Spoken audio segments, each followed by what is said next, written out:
Salam sejahtera dan salam untuk kita semua.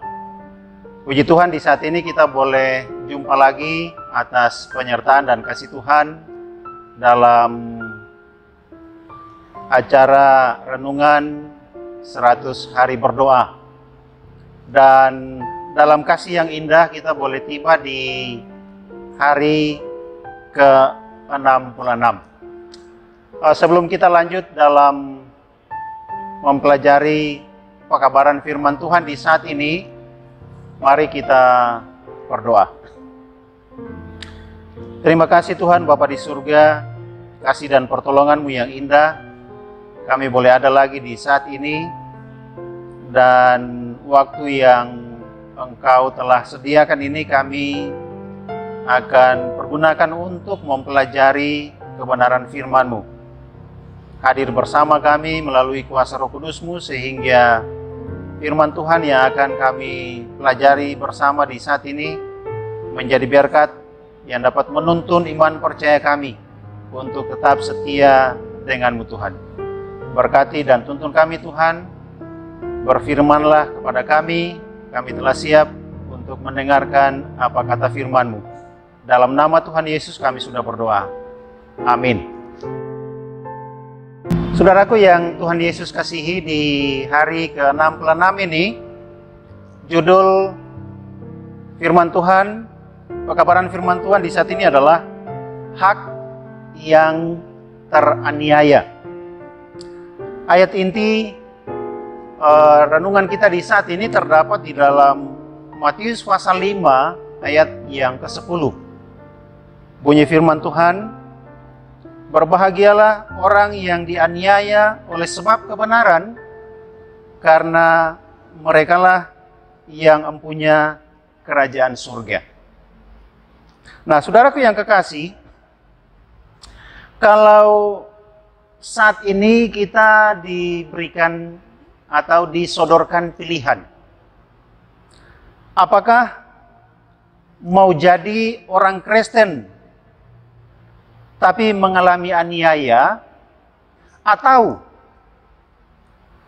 mau jadi orang Kristen tapi tidak mengalami aniaya? Terserah saudara mau pilih yang mana. Nah, tentu semua orang Kristen akan memilih menjadi orang Kristen tapi tidak teraniaya. Artinya tidak mengalami proses penderitaan. Namun demikian, ternyata Tuhan Yesus sendiri berkata bahwa orang yang dianiaya karena kebenaran, ya mereka dikatakan Yesus berbahagia. Bahkan bukan berbahagia saja, tapi mereka yang empunya kerajaan surga. Mau pilih yang mana, saudara sekalian? Mau pilih jadi orang Kristen tapi senang, tidak mengalami aniaya, atau menjadi pengikut Kristus, orang Kristen tapi harus mengalami proses supaya kita dapat apa yang dikatakan oleh Tuhan Yesus tadi, berbahagia dan sekaligus punya kerajaan surga. Nah, pertanyaannya, bagi orang-orang Kristen yang saat ini merasa teraniaya, apakah aniaya tersebut timbul karena kebenaran atau karena kesalahan sendiri? Nah, banyak orang Kristen yang merasa cukup puas dengan merasa teraniaya. Contoh, karena hidup mungkin serba berkekurangan, padahal hal tersebut terjadi karena mungkin melakukan sebuah kesalahan dalam memanage keuangan yang ada pada kita. Apakah masuk dalam kategori sebagai aniaya karena mengikut Kristus atau seperti apa? Nah, ini hal yang mungkin kita orang harus pikirkan secara bersama-sama. Ada juga orang Kristen yang merasa sudah dihina dan dicela, bahkan difitnah, namun dipandang sebagai sebuah anugerah. Nah, padahal hinaan, fitnaan tersebut sebenarnya karena ulah dari kesalahan yang kita buat sendiri. Tuhan Yesus berkata bahwa orang-orang Kristen akan berbahagia jika mereka dicela dan dianiaya karena Tuhan, bukan karena kesalahan yang dilakukan oleh orang tersebut. Tuhan Yesus sendiri pernah mengalami hal yang sama. Ia dicela, ia dianiaya, dan bahkan difitnah karena melakukan hal yang benar di hadapan Allah Bapa. Maka ia patut bersukacita dan bergembira. Alasan kita bersukacita dan berbahagia adalah oleh karena upah kita besar di surga. Dan itu merupakan janji Yesus. Kita dapat melihat bagaimana nabi-nabi di masa lalu seperti Nabi Elia, Nabi Yeremia. Nah, mereka mengalami penderitaan dan kesengsaraan karena mereka menyuarakan suara Tuhan yang benar-benar dan meskipun tidak diterima. Dan itulah hal yang mereka alami dalam kehidupan yang dipercayakan kepada mereka sebagai seorang nabi. Oleh karena itu, saudaraku yang kekasih, sebagai orang Kristen apabila dianiaya oleh karena kebenaran, maka tentu janji Tuhan, upah besar di surga. Nah, pengorbanan itu harus ada di dalam sebuah proses penginjilan yang dilakukan sebagai pengikut Kristus. Nah, pengorbanan itu sangat berharga di mata Tuhan. Kita mungkin tersudut jika kita tahu apa yang benar dan tetap bertahan dengan prinsip kebenaran itu walaupun orang lain melakukan hal yang sebaliknya. Jadi, kita harus setia dan melaksanakan apa yang Tuhan perintahkan kepada kita. Maka itulah merupakan penderitaan yang diakibatkan oleh karena kebenaran yang kita bawakan. Kutipan dari buku Khotbah di atas bukit, halaman 39, dikatakan, Yesus tidak memberikan kepada pengikutnya pengharapan untuk memperoleh kemuliaan dan kekayaan duniawi, dan untuk memperoleh suatu kehidupan yang bebas dari pencobaan.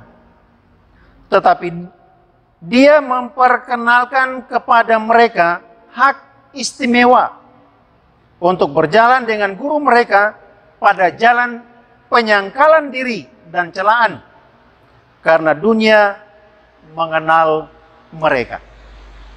Jadi jelas bagi kita pada saat ini bahwa ketika kita dianiaya oleh karena menjadi pengikut Kristus, ketika kita dianiaya oleh karena menyuarakan kebenaran firman Tuhan, ketika kita dianiaya oleh karena kita memberitakan Injil, upah besar tersedia bagi kita. Nah, oleh karena itu maka bukan penganiayaan itu disebabkan karena ulah kesalahan kita lalu kemudian kita bergembira oleh karena kita dianiaya. Kita harus pilah dan bandingkan. Jadi jelas bagi saudara dan saya bahwa oleh karena kebenaran kita dianiaya, perhitungannya adalah perhitungan Tuhan, bukan karena kita. Nah, menjadi tantangan bagi saudara dan saya di saat ini, siapkah kita untuk menderita karena kebenaran yang sejati? Siapkah kita untuk menderita bersama Yesus karena kebenaran yang kita bawakan yang berasal dari Yesus? Kalau Yesus sendiri sudah siap menderita untuk menebus kita, maka tentunya kita juga harus siap untuk menderita karena Yesus. Tuhan memberkati kita. Biarlah kiranya kebenaran firman Tuhan ini akan menuntun kita. Walaupun kita menderita di dunia ini, tapi kerajaan surga sudah menjadi milik kita. Tuhan memberkati firman ini bagi kita sekalian. Amin. Mengakhiri renungan kita di saat ini, mari kita berdoa. Kami kembali mengucap syukur kepadamu ya Tuhan, Bapa di surga.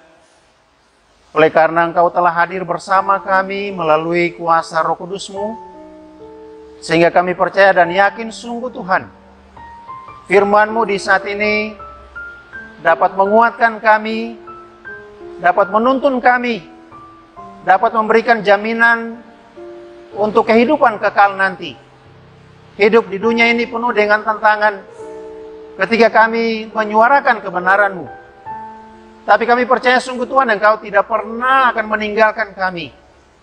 Kasih-Mu tetap menuntun kami sehingga lewat kasih yang indah kami dapat menikmati kebahagiaan, sukacita yang Engkau sediakan.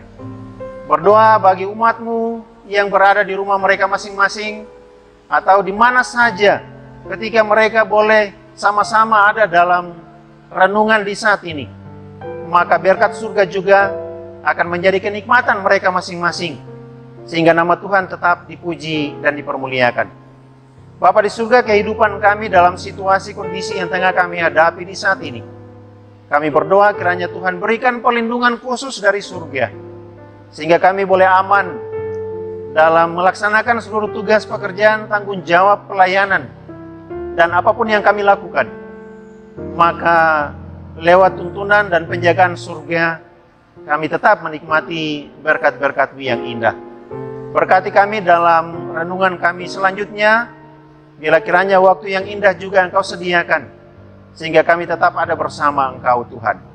Terpujilah nama-Mu Bapa, inilah doa kami, mengampuni salah dan dosa kami ya Tuhan. Kami sudah berdoa di dalam nama Yesus Penebus, Tuhan dan Juru Selamat kami. Amin. Demikianlah saudaraku yang kekasih, renungan kita di saat ini. Tuhan berkati kita, sampai jumpa di renungan selanjutnya. Shalom.